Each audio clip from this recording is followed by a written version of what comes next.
Hey, how you guys doing today? It's your boy Loso 2.0, and I have another special guest, man. I'm excited to get him on here. Sabri, man, please introduce yourself to the audience. I mean, I appreciate you having me, bro. Yeah, as you mentioned, my name is Sabri Thompson. Live here locally in Delaware. Wear a lot of different hats. I know we'll go into it throughout the interview. So yeah, I'll let you kick it off from there. But thanks for having me first off. Nah, man, I'm excited to get you on here, man. You're like literally the epitome of like, black excellence, man. So it's great to just have you on here. I appreciate it. Likewise, right back to you. So we get started. I know you was talking about wearing multiple hats. First, one of your hats I really want to talk about, which I'm trying gaining a little bit more knowledge on it as my father-in-law is in real estate. I know you're a realtor, so how did Mhm. you kind of get started in real estate or get introduced to it? Yeah, so I know your father-in-law. He's like, a real close friend of the family. So I saw him growing up in the real estate game, but I never, saw myself being a realtor at all. Transitioning after college, playing basketball and things of that nature. Tried to go pro and things that didn't really work out for me. That wasn't my path. So I started working for the government and I knew it wasn't really for me. Really good job. So like no complaints. I was super thankful for it. But just sitting in my cube every day, I just knew that, there was more out there that I wanted to do. And one of my motivations was my son living in another state, and I wanted to find a way to make some extra money, to get plane tickets and things of that nature. So I started getting into fitness, personal training on the side. And then I found real estate. And after my first client, I just fell in love with the process.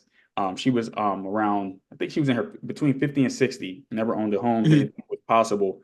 And when I was able to help her buy her first home at that later age, and she cried at the table, it was like, yeah, I need to do this. So that's Yeah. how I got into it. Nah, man, that's great. That's great. I love this story. So it just started off kind of like really just like, oh, I'm just gonna make a little extra money, and now it turned into, you just doing so great at it right now. That's what you were saying. Yeah, yep. That's you. Oh, I know I had no idea, but I guess we always walk. We're gonna find and walk into our purpose eventually.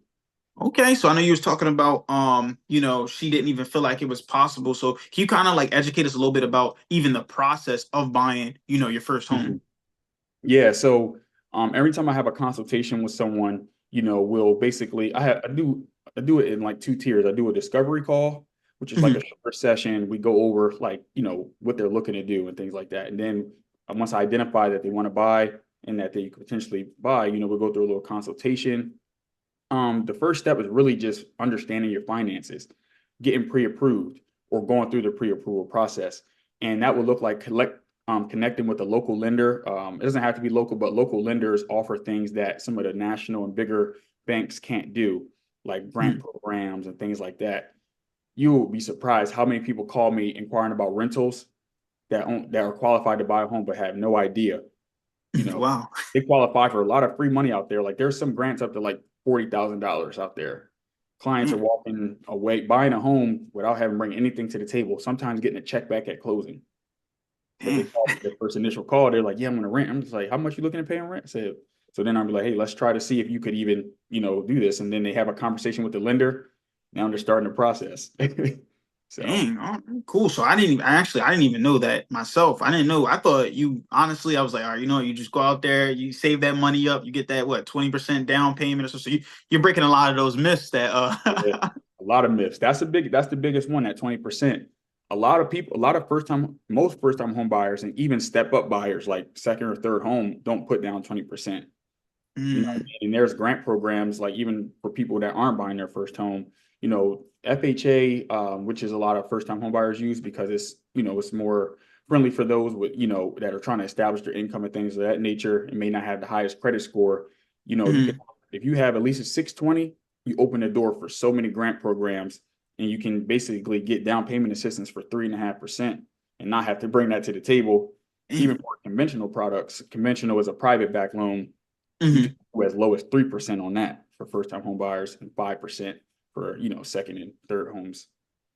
Yeah. Okay, dang, yeah, wow, nah, that really is definitely knowledgeable too as well. Because I know a lot of people, even some people that listen to this podcast, they're not even, homeowners themselves, but being able to figure out that you don't even have to save up that much money to be able to get up, get your first home. There's other ways to help it. And, Sabri's the guy to help you with that. Now, is that where you created your Thompson, realty group? Is that like a team under you that are all trying to help people purchase homes?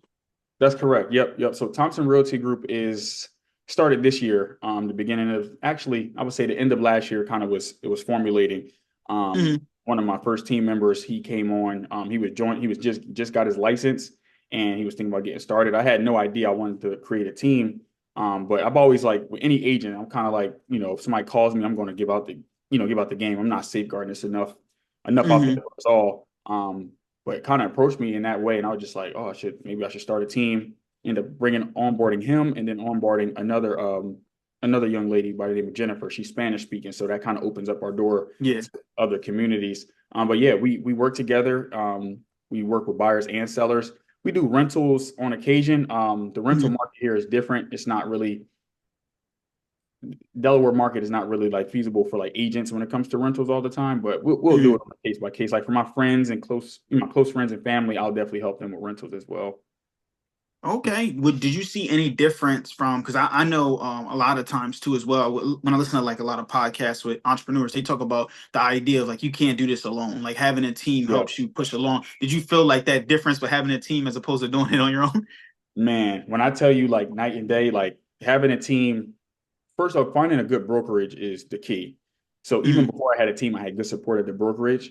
But having a team just takes it to the next level because in this business, you really are ripping and running if you want to be successful, because after I sell a home, I'm unemployed again until I get the next Mm-hmm. client. And you have to have a pipeline of people. So having enough pipeline to stay consistent and get paid on a monthly basis multiple times a month, you have to have a lot of people in the pipeline. And I Mm-hmm. found myself going through the ebbs and flows of business, but like I was burning out a lot. I would be ripping and running. I'm down in Dover. I'm up in Philly. I'm down in Dover, back and forth. And now I'm back home. Then I'm trying to, be a father, get my workouts in and, Mm-hmm. just life, and I felt myself burning out. I would go up, I'll be good, then I would burn out and have to build back the momentum.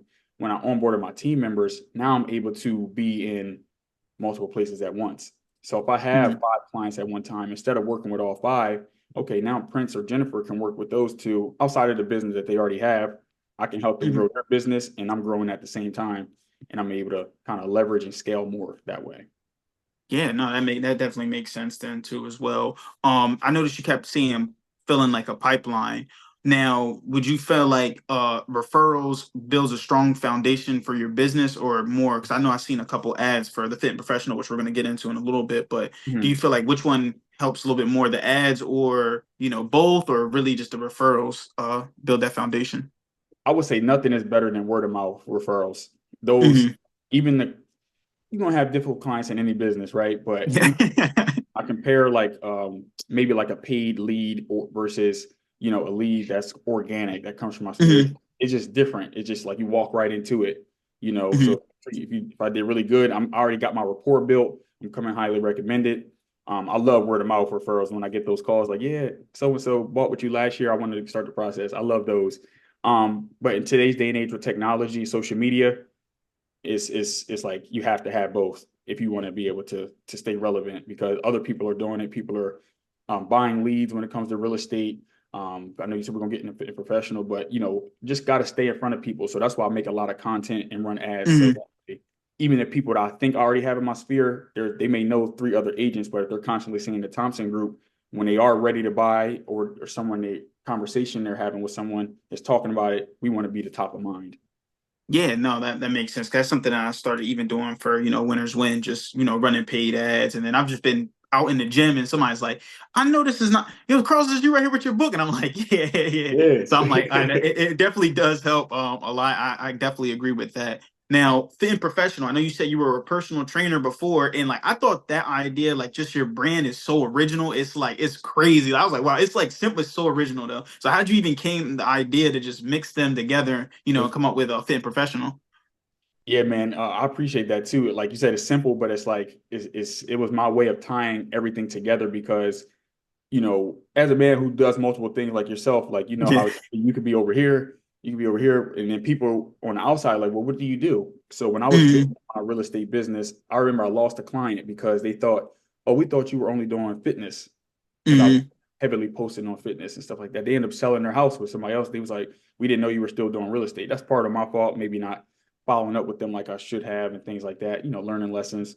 But I was just like, how can I tie them all together? I know I have a passion for fitness and helping people, motivating people on that end, because of what it does for me. But also my professional side, which is real estate. How could I tie them all together? So then Fit and Professional came about. It actually started as like a podcast where I was, Oh, yeah. So I got a couple episodes on YouTube and stuff like that. Haven't been consistent with that, but plan on starting that later on. But basically, the goal was to bring on people that embody the fit and professional lifestyle, because it's not just being like a super athlete or having a six pack, not being a yeah. national guard, and then also it's not always about wearing a suit and tie. Or professional is how you define it, and I feel like every person can define their fit and professional lifestyle, and some type of movement or fitness can aid and fuel their success. So that was the whole reason of starting the brand, and I just want to keep creating that community of like-minded individuals, and just everybody just keep motivating each other, and it's enough out there for us all to go to the top. No, I completely agree too with that. And is that like the fit professional? Is that also connected to the run club? I know even just like the idea of just brunch. I'm like, yo, brunch. That is like, yo, this guy comes up with so much stuff that's just so original. It's like, is that all Yeah. connected too? So On Pace Run Club, it was Hmm. actually created by a friend of mine, Olin Adiemi, but I'm Hmm. one of the captains. So we talked about it for years because he had a virtual run club on a Nike app, and we Hmm. talked about it. A couple of the captains, we talked about it for years, doing something in person. Um, and then I think last year we started it and just started bringing people together. And then the brunch, that came about. I don't know if Olin did it, but it came about, and we were just like, this is a dope idea. It's a good way to, get our workout in, fit, and then professional on the networking side. So fit and professional is separate from On Pace Run Club, but we're like one of the, like, I would say like a sponsor for Run Club, Hmm. like kind of like a collaboration. Yeah. Yeah, no, and it seems like just like with all of these movements and stuff that you're building together, it's almost like it makes people, I don't know if you feel like that, excited to stay in Delaware. You know what I mean? Like people always try to go to Philly. Even me and my friends will go to Philly, we'll go to DC, Baltimore, but I'm like, oh wow, they're getting more stuff. Like my close friend of mine, he loves running. I'm like, yo, you talking about moving to North Carolina? They got a run club right here in Delaware. And it's like, so you guys are like really, is that what the whole like goal was? Or Go, yeah, like I feel like I totally agree with you. There are so many things I'm seeing in Delaware now that it's like okay, now we don't have to go to Philly or DC or move somewhere else. It's like we have so much potential here. We have a lot of people leave because of that. So Mhm. if we keep it here, another friend of mine, CJ Bell, local here in Delaware, he has the Connect. You probably saw me Yeah. post. Hmm.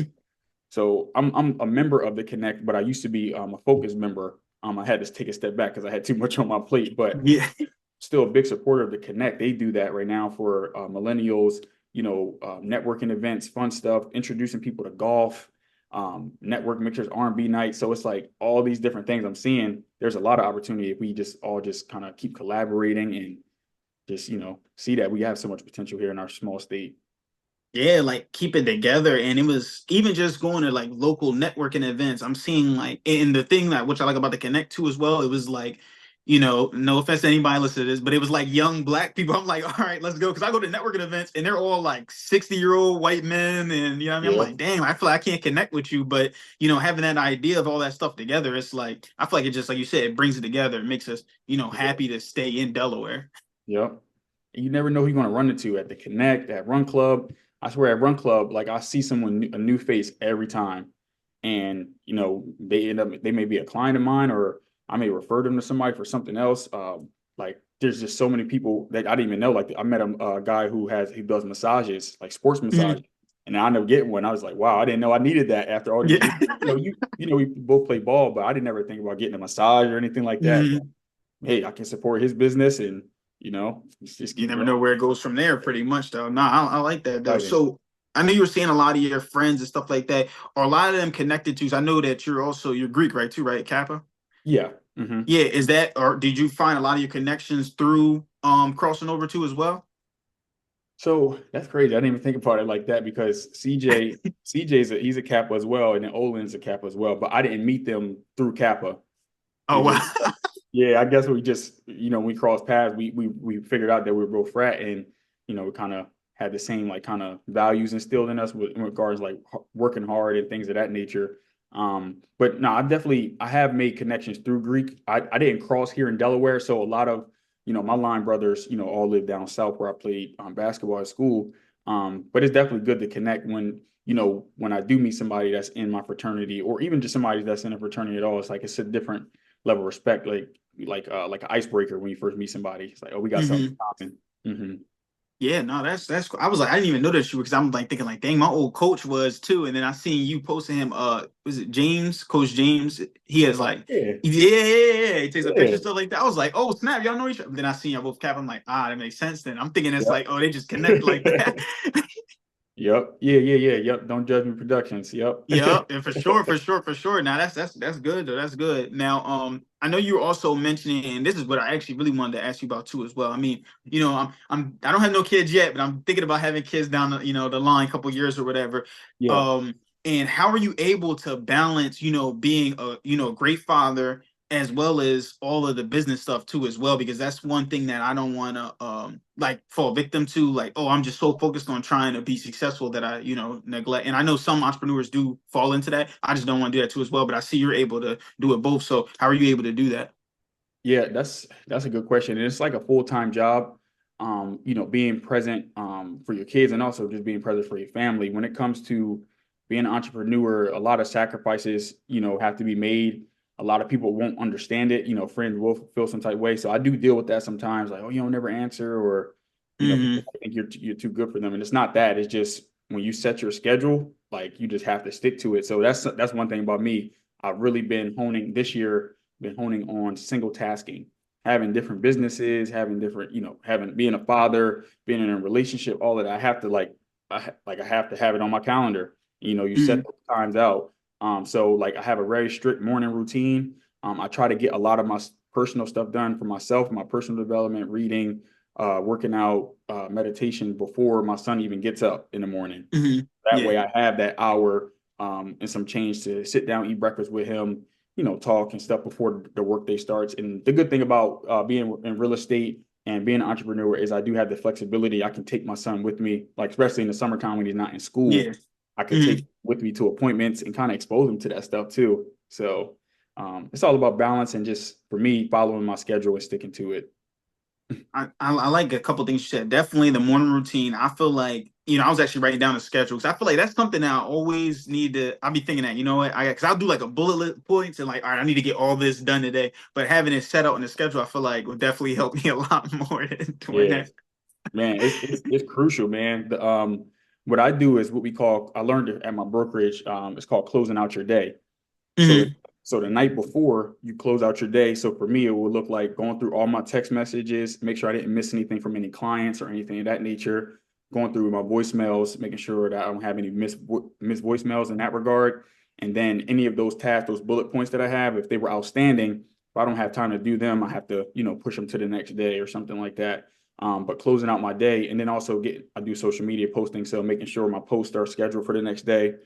Um, Hmm. Whatever it is, just closing out and making sure that that next day I'm not worrying about in the morning. What am I doing today? So closing Hmm. my day, that has been a game changer. It has been a game changer.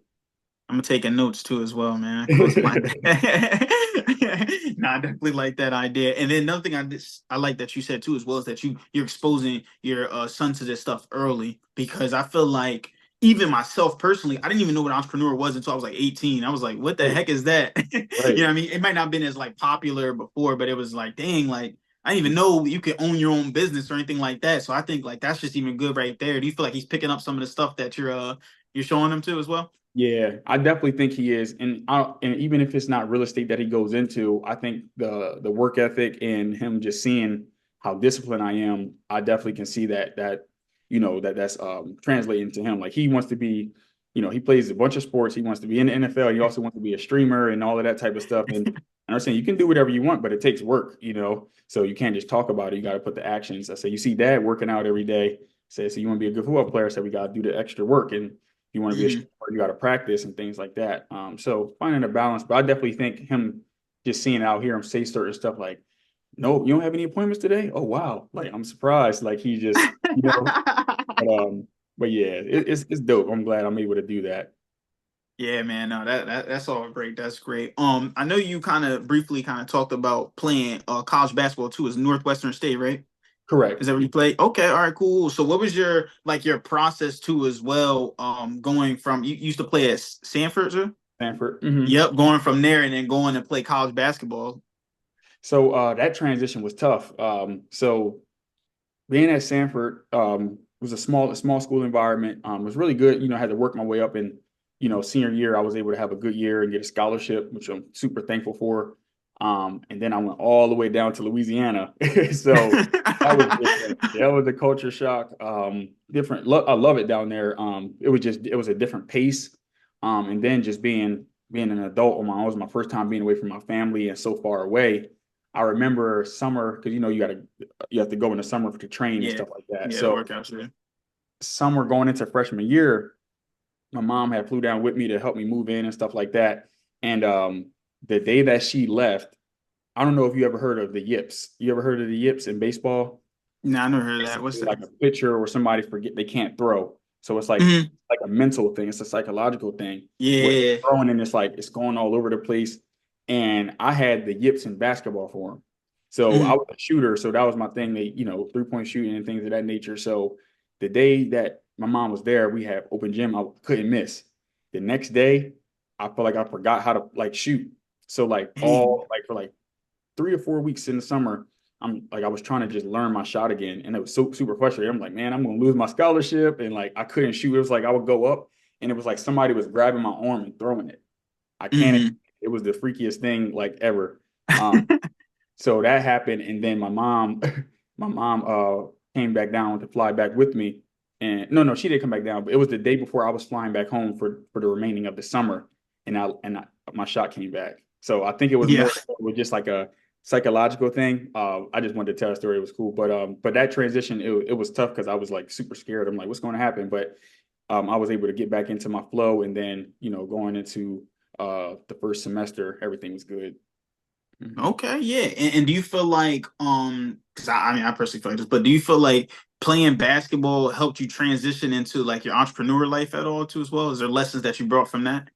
Yeah. There was definitely a lot of lessons with that, like persevering through tough times. Not having, not having anyone to like kind of come and save you. So Hmm. like, the coach, like, there'd be times where I'm like, man, I don't know why coach is riding me or why he's feeling like, I'm doing everything right, but he's still on top of me and things of that nature. Um, Fighting through those mental battles has definitely been a good, correlation into, business. And then also, I had my son at an early age in college, Hmm. right? Hmm. So that forced me to grow up and kind of get like an entrepreneurial mindset right off the gate because, I had to figure out a way to make money, because I didn't Yeah. want to drop out of school and work. I wanted to still play and get my education. So I had a good support system in that regard, but I became a campus barber. So I Yeah. would I would cut everybody on the basketball team, some of the football players, and things of that nature. And then I would use that as gas money to pay one of my teammates, hey, can I use your car to go, go take care of my fatherly duties. So that's where it really started, like my entrepreneurial mindset. And then transitioning out of college, like I said, when I was at the Q, figuring out there was more for me and, trying to figure out a way to make more money. I already had that. And I didn't realize it back then, but I was like, oh, it all started back then. Yeah. I think those things and just finding a way to figure it out. That's the biggest lesson Hmm. from basketball because there was a lot of ups and downs in my basketball journey and good correlation to life because there's going to be many more storms that I have to face. So Yeah, I feel like when you go through those storms early, it's like even better prepares you though for later on. You know what I mean? I'd rather it go through all that stuff before it. Now it's like, all right, I already seen this before. Come on, let's get it. it's coming. What they say that like the buffalo, the only animal that runs towards the storm because that's the fastest way to get through it. So that's why I kind of use that mantra in life as well. Like these storms are inevitable. Like real estate, it's like I'll have a couple of deals and then there's a problem that comes. It's like, all right, well, it's another storm. We got to figure this out. Whether it's with being professional, if the supplier is messing up some orders or something, well, we got to figure it out. So just got to learn to pivot. Okay. All right. Cool. Cool. Cool. Man, we got a lot of great information on here. I'm so glad, first of all, that you were able to come on here again. Like I said, Definitely learned a lot today, man. Definitely learned a lot. I appreciate it, man. We've been talking about it for a while, so I'm glad our schedules were able to align. And I love what you're doing, man. And winners win. Keep doing what you're doing, bro. Like all the content you put out, like I don't see it, I don't see it all the time, like when I'm on social media, but whenever I do see it, the algorithm, if it's there, I'm going to like it, comment, support. Like, man, keep going. I love to see it because that motivate people may not tell you, even me, like I may not tell you the time, but seeing your consistency. I remember one time, like I swear, I was like, I think you were posting like 4 times a day or something. I Yeah. said, you kept popping up, but I love that, man. Like keep going. Like, yeah, man, keep going. Seriously. You got a lot Thank of you. I good stuff going. appreciate that, bro. That definitely means a lot, man. If anyone wants to get, any fit and professional gear, they need help with, purchasing their first home, how can they reach out to you? Yeah, so you can follow my main page is at 302 Breeze. You can find me there on Instagram, on Facebook. I'm Sabri Thompson. You can see it here on the screen. Um, so I have a link tree in my bio where for real estate you can schedule that discovery call that I talked about. Mhm. 15-minute call. We go over your goals and then we can set up a one-on-one, consultation to go in depth further. For FP Activewear, you can find a link to that and for 302 Breeze as well, or you can follow us at FP Activewear on all social media sites. We have a Yeah. channel for at-home workouts for people that don't have that time, 30-minute follow-along sessions for all different fitness levels. And yeah, got some podcast stuff going, so I may have to hit you up on that in that regard too, bro. Come on my platform, but yeah, man, definitely thank you for having me. Yeah, no, definitely appreciate it, man. You guys heard it. This is your guy right here. I'm telling you for real estate. This is your guy for the FP Activewear. I'm actually about to subscribe to as well. I'll be trying to get a little calisthenics in at the house. So That's all it takes. Listen, it's whatever you define fit as fit. Fit can be yoga, calisthenics, walking, mental fitness. That's a big thing. Meditation. mhm. So, and it's whatever it is for your lifestyle, you make it work for you. Okay, all right. Well, that's really you heard from him. You heard from 302 Breeze. I just want you guys to keep killing the day. Winners win, losers lose, and you guys pray for success like this. I'll talk to you guys.